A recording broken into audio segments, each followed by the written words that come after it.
There we go. Wow, once again in the great outdoors. Oh, although for how long, I'm not entirely sure, because I don't know if you can see those clouds. It never really comes across on the camera. But, yeah. It doesn't look that too friendly this morning, unfortunately. But there you go.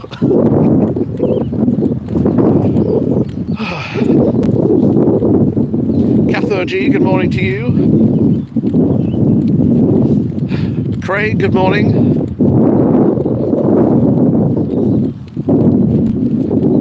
That's it. We'll preamble. Warm up. Nick B, good morning to you. Like I said, it's nice to be out and about again, even though, like I said, I don't think this morning walk might be that particularly long. Like I say, it does look like it's about to absolutely tip it down. So this might be a walk and then maybe waiting under a tree for some time. Pretty Bird, greetings to you. Michael Warmer, on the first day of Christmas, my true love gave to me a morning walk and a cold coffee.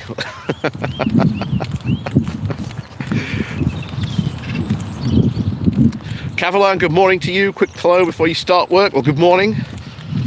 Like I say, enjoy the rest of your day at work.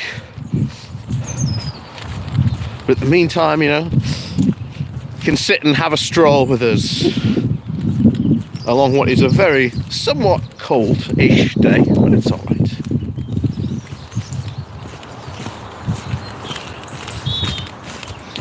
Top of the morning to you. PS, never seen you wear a ball. Yeah, I wouldn't wear a bowler hat on a walk. I do have one. I do have one that I used to wear in my younger days. But I've just never got round to wearing it. Probably. Well, actually, I stopped wearing it after a while, but never mind. That's, oh my word. How, ugh. This is just absolutely mud central. Hang on, let me get, how am I going to even get through this further? I don't know if you can tell, but that is, this is some mud. But then again, this is what happens if you decide to do a stream outdoors. These are the things you've got to contend with. And like I say, oh, that's a good question. How are we going to get around here? Because that is going to be some deep mud. Tell you what, we'll go.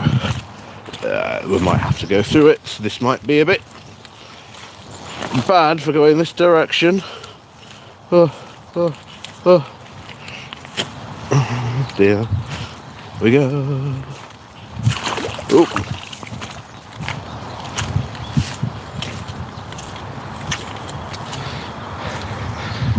Cow tipping, is that a real thing? Well, I don't know, there's some cows over there.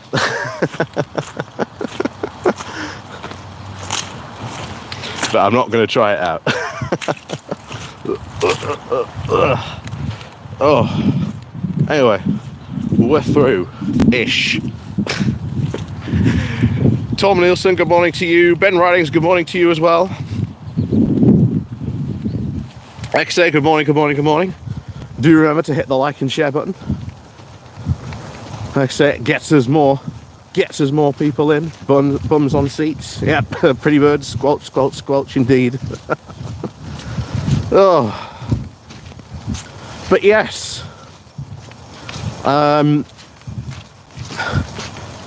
Yeah, 4 years officially. 4 years.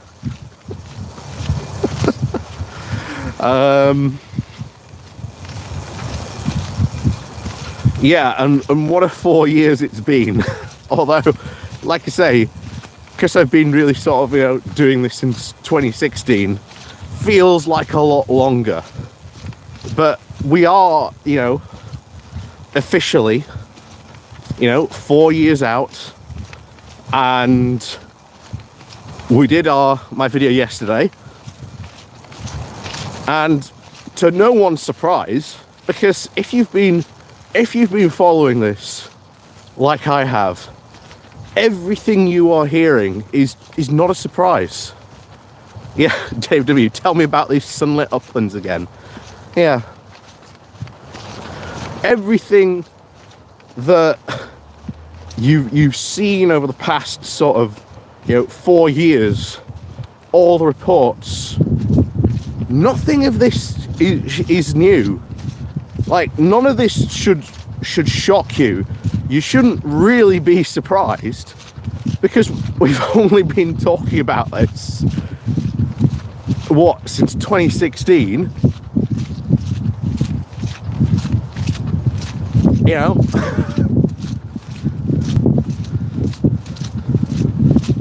It's kind of the point why we've been talking about this for so long, because the Brexiteers had it laid out before them that, look, you are going to face these problems.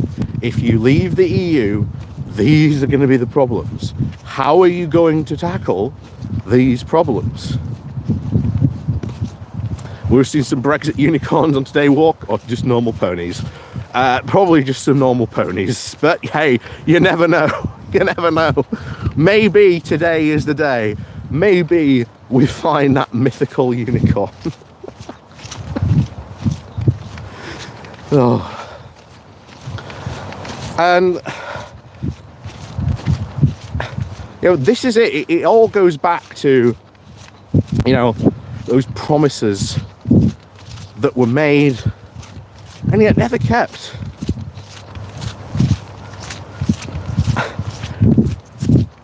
And there's a lot of people out there, and I really want to take this on, from the right-wing point of view.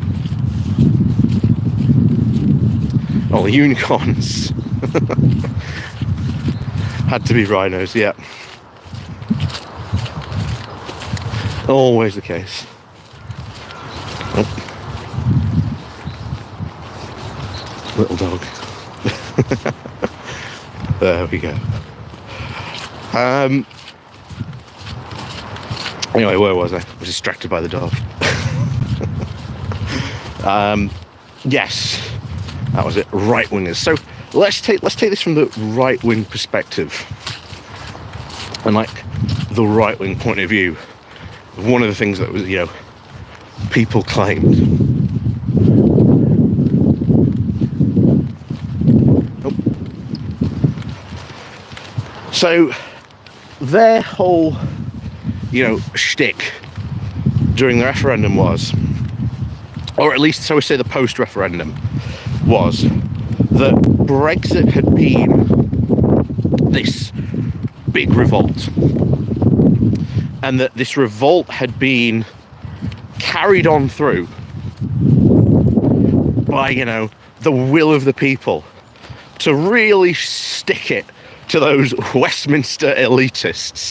And many of these, Tory Brexiteers were like the elite of the elitists of Westminster.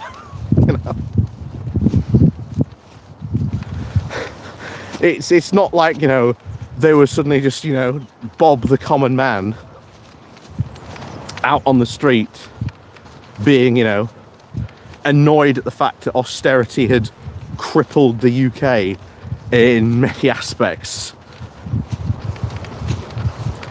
Don't be surprised, as a lot of people said, if you hand, people a match, they're going to use it. And a lot of people said in the aftermath, they voted for leave for no other reason than because they wanted to stick it to Cameron. Because they felt this was a good way to get back, on austerity. And a lot of people voted that way, not realising, of course, what essentially that would mean.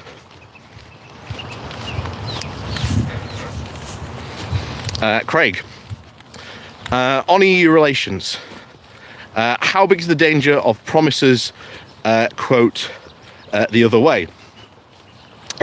By the Greens promising to take us back in by Thursday, the safer a Labour win looks, the more people will vote, quote, as a statement. Here's the thing.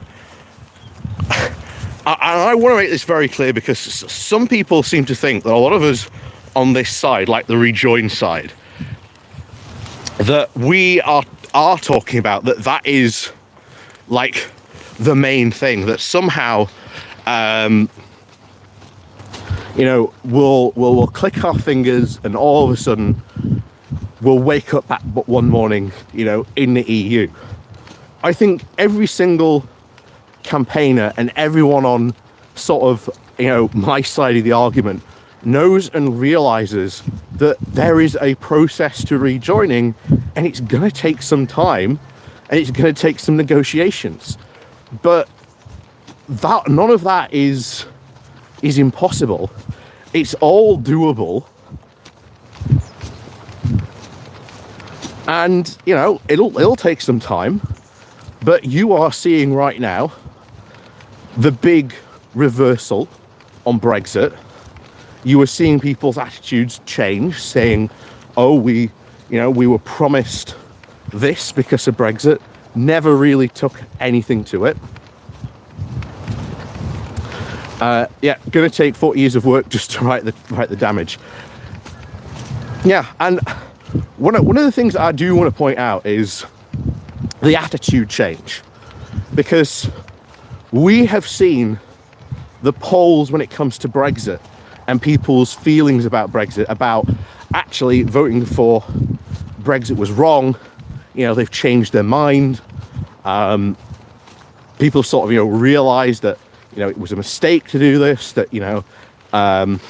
it's not really worked out, and a lot of the promises, of course, around Brexit were lies. Of course, being global Britain, the NHS stuff, etc., etc. Pick your poison in many ways. But that's what many people have said in the aftermath, that polling wasn't going to be this strong at this point in time. Like if you talk to a lot of activists, Patrick H, good morning to you. If you talk to a lot of activists, they are like, we did not expect the polling to be this strong at this moment in time. Because there were a lot of people saying that the polls, for example, would not change until we left, until people had actually, experienced Brexit properly. Then we would start to see the polls, shift and change. But that wasn't really the case. And now that they have, felt the effects of Brexit, now a lot of people aren't happy about it. And they are changing about this.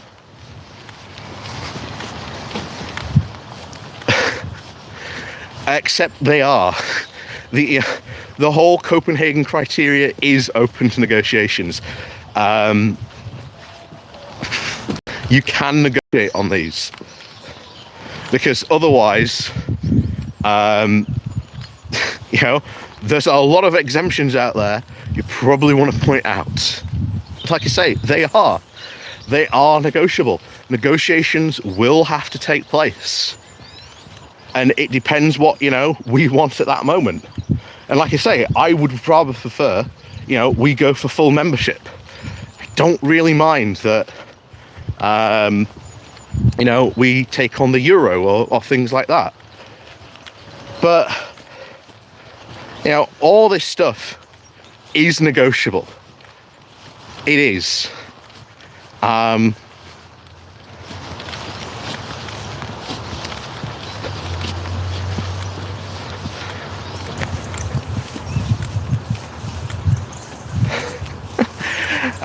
There is a I just said moments ago, Frank, everyone on my side knows that there is a process to it, that there is a path back. And yet you are like, there's a lot of people out there that are just saying rejoining's impossible.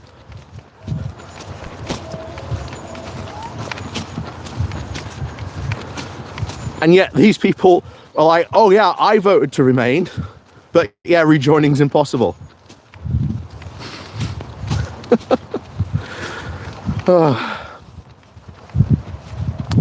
Pals from the wrong side of the hill. Oh. Lancastrians in the stream. But no, there will be a negotiation phase. And you can negotiate with the EU. There's this whole thing about you can't negotiate. You've got to accept, you've got to accept the euro. When it comes down to negotiations, that is going to be negotiable. That is absolutely else going to be negotiable. The idea that it's not going to be open to negotiations,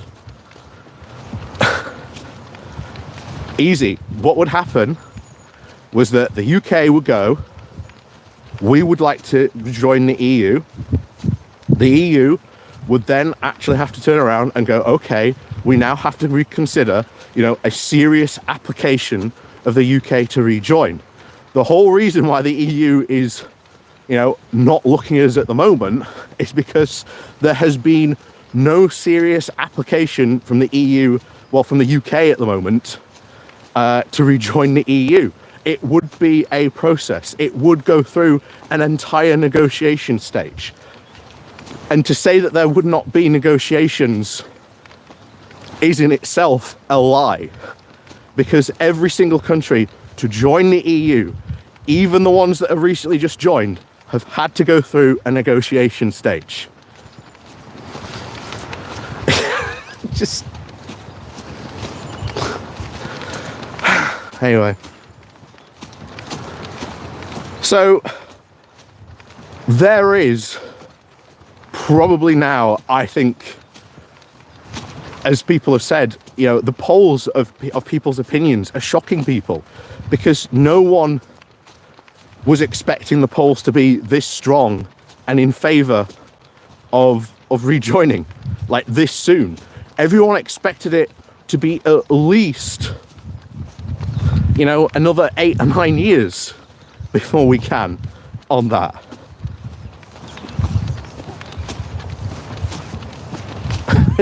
I'm spreading delusions that what we would do is the UK would go to the EU and said we want to rejoin, and then negotiations would start about us wanting to rejoin the EU. My God, what a delusion. What a delusional man I am, thinking that I've just said what the process would be. I've just said what the process would be, Frank.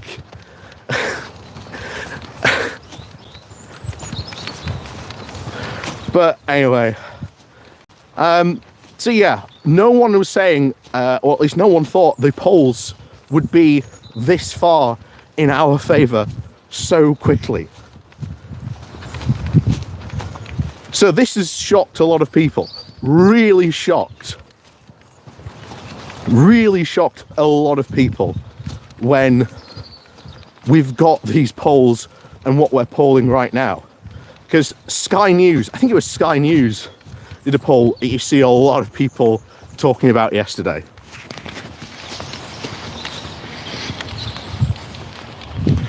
So these are the two polls where one was, do you want to rejoin the EU or stay as we are? That was, I think, 68, 69% in favour of rejoin, and I think it was like 32, 33, I think it was, something like that.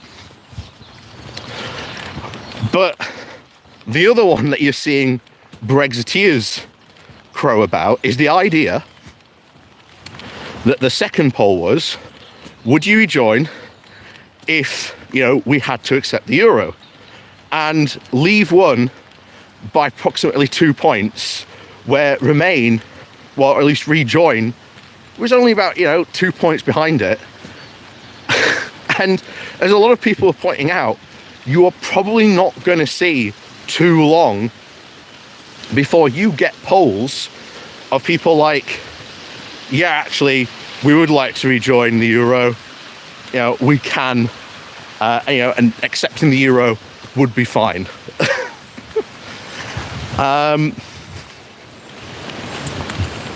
So it's kind of insane that we are seeing, such polls take place on this. And yet, this is what, we've been talking about. Yeah, careful with polls with a don't know category. Yeah.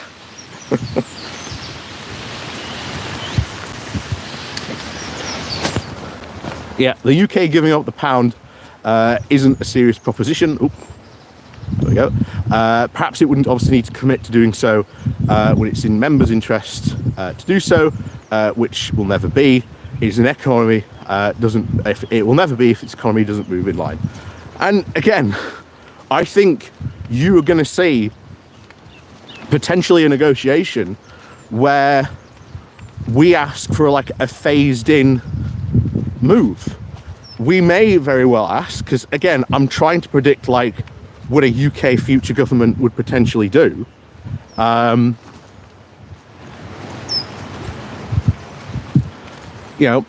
It would have to go, well, we're going to do this,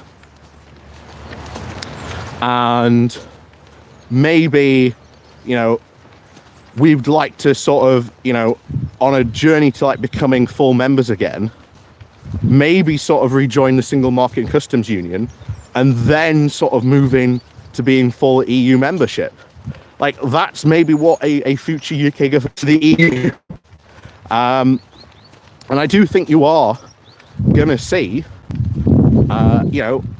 especially from the new Labour front bench on that, you're going to see that happen. You are going to see that happen on a number of issues. And I thought, because, oh boy, you are going to have to really re-examine sort of the UK's place in the world at that point. I would say we're a European country. Our place is in Europe.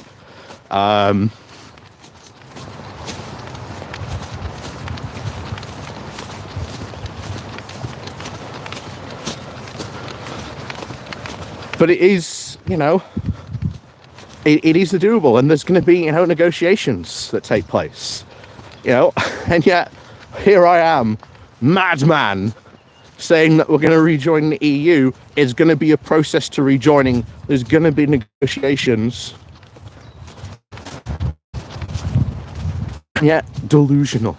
I am delusional, apparently, for even suggesting such a thing.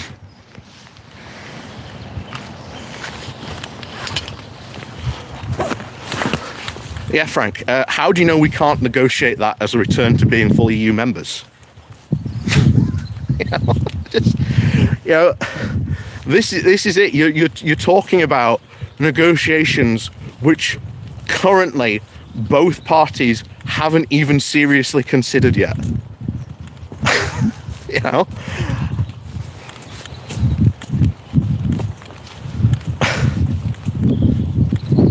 We are literally trying to predict the future of what could potentially happen. And I'm saying that the future is going to be far more positive than it is negative. Right. We might not be able to get across here. Because I'm not going to lie, that's some deep mud by the looks of it.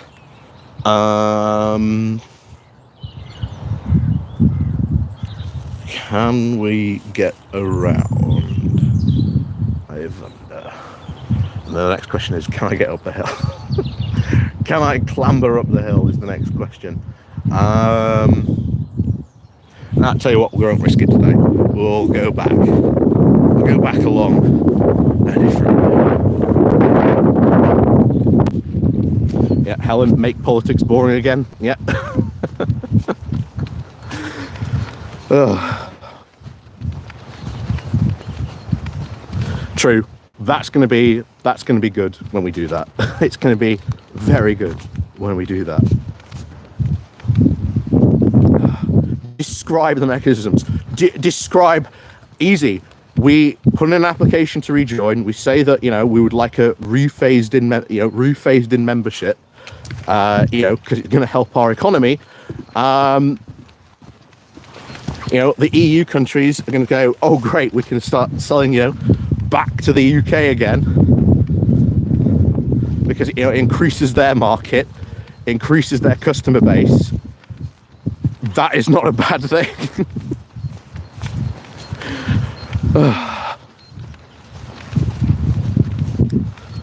So there are entirely doable, but this whole thing about, oh, these people are delusional. No, we're not. We know there's going to be a process.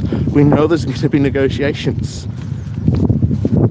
And yet, I want to point out, a lot of this negativity is coming from people who were Lexiteers back in the day. All this is originating from people who were Lexiteers. The left-wing Brexiteers. And then it's being adopted by many. I mean, here's the thing, we could even say, oh, we'd like to, rejoin the customs union, and then, have a rephased in membership. There's all, you've got people just saying, oh no, what like a future government's plans, or even a future EU's plans would be about what future negotiations would look like, because there hasn't been a serious discussion from the UK to do that. And to be honest, what's going to probably happen, if you look at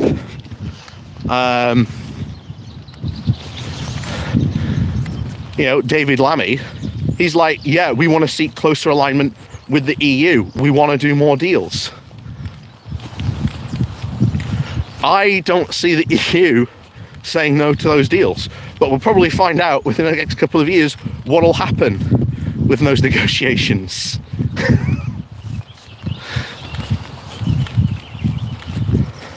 But the thing is, Frank, you've got to ask, if this is your stance then becomes the UK should not rejoin. Like, and that, rejoining is pointless. I'm sorry, but that effectively at that point becomes your stance, because that's where you're arguing from. If you want the UK to rejoin the EU, you need to be saying, hey, look, Brexit was bad. We need to undo the damage, and we need to sort of find ways back into closer alignment with the EU to undo a lot of this damage, and then eventually re-seek full EU membership.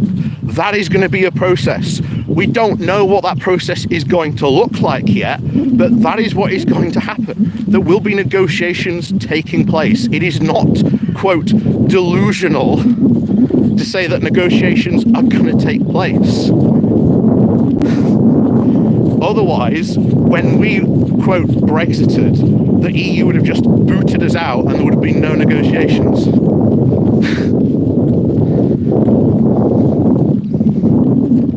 Yeah, of course there's a queue. Of course there's a queue, but it entirely depends on a whole number of things, like how negotiations go with all those other countries that are in that queue.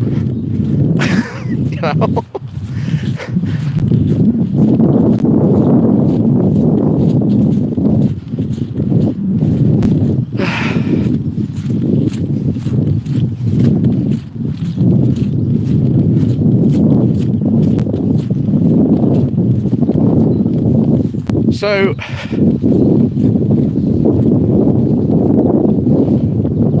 yeah, exactly. It's going to be actual negotiations, not, screaming at clouds. Exactly.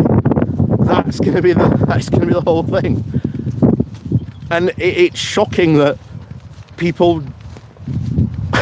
I'm seeing this again come from the left, and I highly suspect this is information being spread by Lexiters, because they don't want the left to be a sort of to take on rejoining the EU into the left-wing movement. They would far prefer the UK remain outside the EU, because then they can fulfill this wonderful socialist utopia. You know, that's the left-wing argument of this.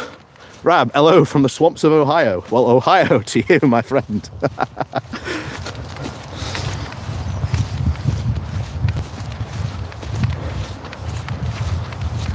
So, oh, morning, good morning, Catholic, as well.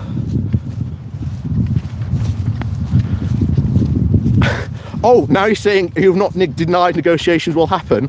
Well, when you said explain the process, that's sort of the process. Negotiations are going to take place. That's the whole part of the process. And we don't know what a future UK that wants to rejoin the EU, you know, would do. You know, how is a potential future UK government going to look at rejoining the EU? We don't know that.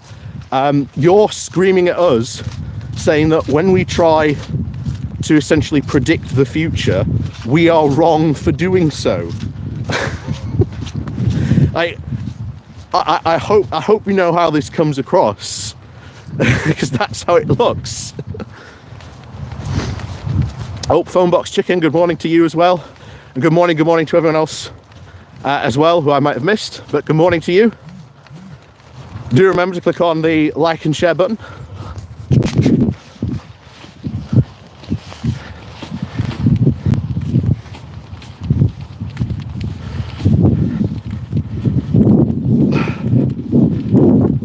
So,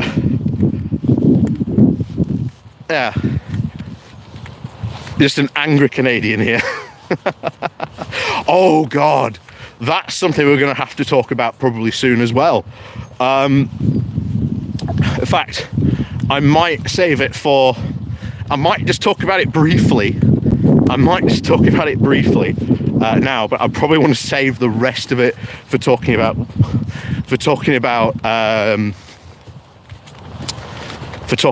Geoscope, because I think it's probably worth a conversation on Geoscope. So this is technically, you know, foreign policy. So, as you know, and as Kuthonic will tell you, the negotiations between Canada and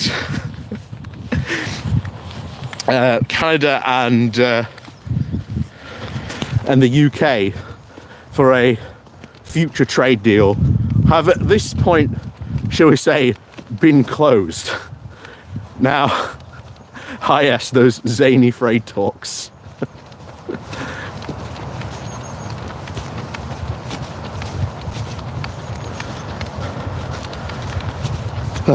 Yeah, Tom Nelson. Yeah, exactly. We are still at a point at the moment where we need to really convince people and re-educate people. But anyway, we'll go back to talking about those, you know, hockey stick waivers. So a lot of this and the fact that these trade deals, morning Larry the Cat, good morning to you. The fact that this trade deal has now fallen through is going to come back and potentially haunt the Tories in a myriad of ways.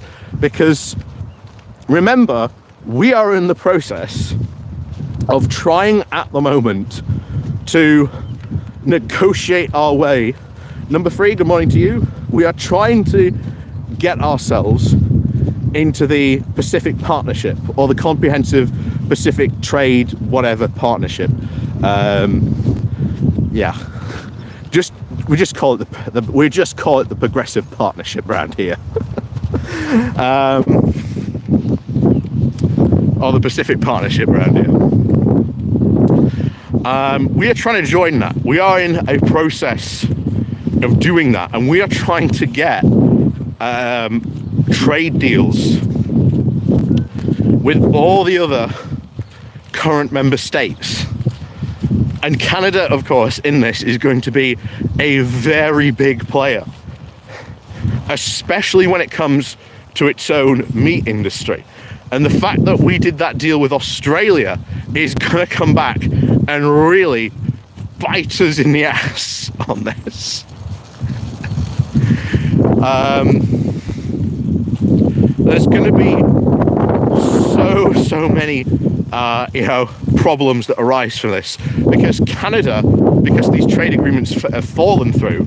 I remember that the Pacific Partnership pretty much includes secret courts where the Canadian beef industry might decide to take the UK government to court because, well, your high standards are affecting our profits, so we're going to take you to a secret court and take you to town on that. That at the moment is probably looking what might happen. It is very, very looking at the moment that the Canadians have gone, right, you did not acquiesce to our demands during a trade negotiation. So now we are going to, shall we say, take it to the courts in many ways. So that'll be fun. That will be very fun if that happens. Oh.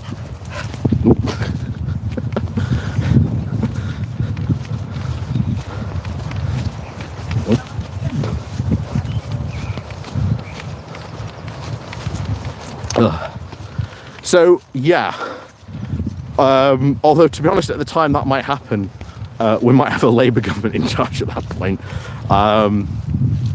Yeah, like I say, a lot of people now are talking about May the 2nd being our general election date. So that is very possible that that might be a thing now. So yeah, we'll see what happens on that general election front, but needless to say, like I say, we will be here. We will be here when it happens. Local elections are on for May the 2nd. Well, maybe they might happen at the same time. Maybe they might happen at the same time. But even with those May local elections, I mean, we've done videos about Conservative councillors coping at the idea that they've managed to take one seat off a council, and that well, some of these things aren't potentially going to happen. You're already stocked up on alcohol. Yeah.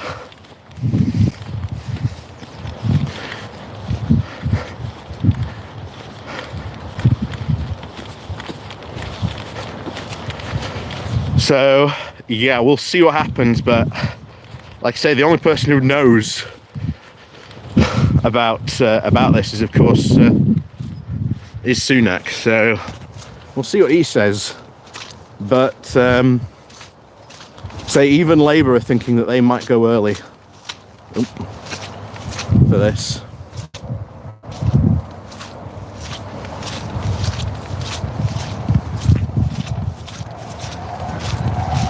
So we'll just have to see.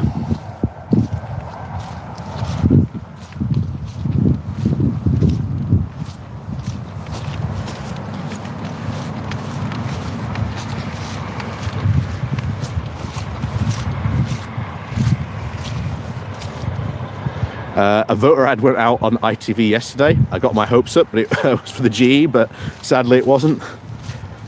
Yeah. Also, again, remember, voter ID is now a thing, folks.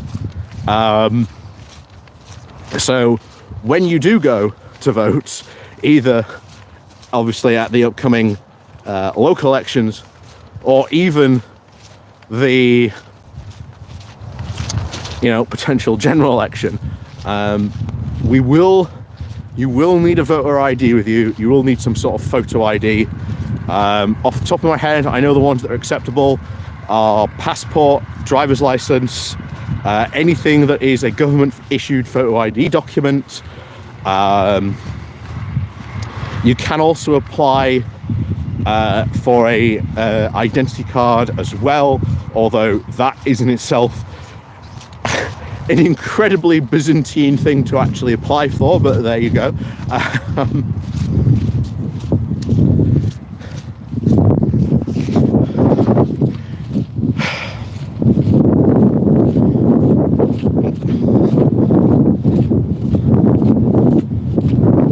But we'll see what happens with that. I'm still very concerned about that voter ID. I'm not 100% happy. I know that Rory's student said, "Oh, thank you very much, Catholic." Yeah, happy Northern Ireland's Executive Day. Yes, that's a good point. The Northern Ireland Assembly gets back together today. We'll be maybe having a talk about that. But honestly, it looks like the DUP is about to tear itself apart, and it is about to become the do what essentially the DUP did to the UUP back in the 90s. It's gonna be fun.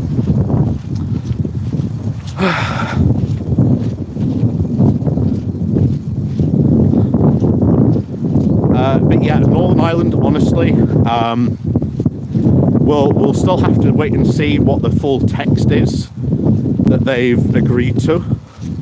But it generally looks like at the moment they've just renamed the Green Lane to the UK Internal Market Lane. But there's also still rumours that Sunak may have basically just implemented checkers as well. So we'll have to see when the full text comes out. But needless to say, the unionists aren't happy. And yet people say that a united Ireland's going to be really easy, not realising, of course, the massive problem you're going to have to deal with all these very angry unionists that don't want to be part of a united Ireland. And yet, remember, I have a go at people saying that united Ireland is going to be easy. It's not. There's a ton of stuff that Ireland, if it does want to sort of reunite, is going to have to consider. I mean, how, for example, do you assuage the fears of the Protestants community in Northern Ireland, that if they did rejoin a united Ireland, that they have a genuine fear, and I am serious about this, they have a genuine fear that if they did, IRA militias and hit squads would come into their communities and start wreaking revenge. And they have a point, because there are a lot of, shall we say, extremists in the IRA that have continuously said for years they need to avenge events like Drogheda. So, yeah, a lot of things need to be done before you can really have full reunification. So, yeah.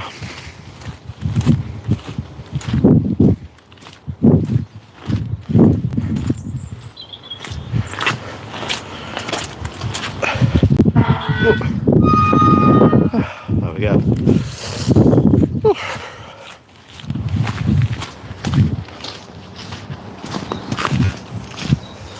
So there really are a lot of problems and issues that need to be arranged. And again, those conversations are not being had at the moment. How long before we try a border poll? We don't know.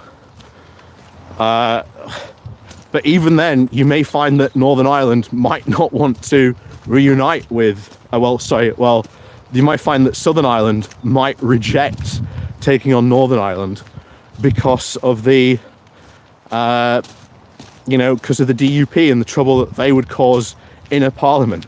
We've talked about this before, that at the moment, unionists are split.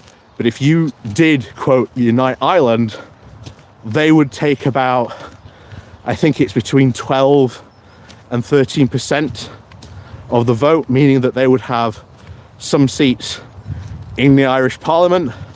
Good luck with that. They are extremely Catholic, extremely religious, so they are going to unite with the other, religious parties, probably agree to a lot of other, things that other people in Ireland might not agree with. It's, a lot of conversations really need to happen. A lot of conversations need to happen in this regard. Or, here's the thing that Ireland might want to do. They might go for the Hong Kong idea. That, quote, we are one nation with two governments. They might try something like that. I don't know. But again, you don't hear a lot of talk about how reunification should actually happen. I mean, it does happen, but we'll see.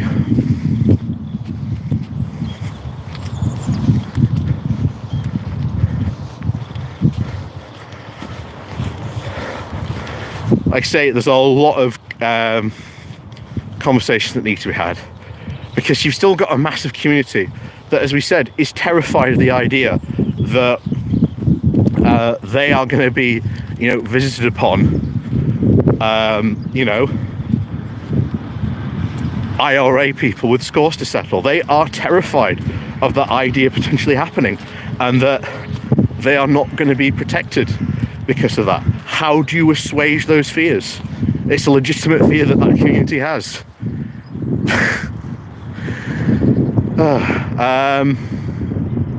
So, as always, thank you very much, of course, for watching. Of course, there are links down below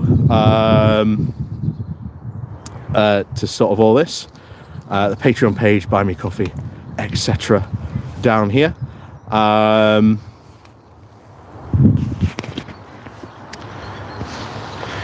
Thank you very much, of course, for watching. Like I say, we will we'll see you all next time. And of course, as always, we'll see you all very soon. How do we end the stream? Can't see the X. Oh, there it is. They've moved it.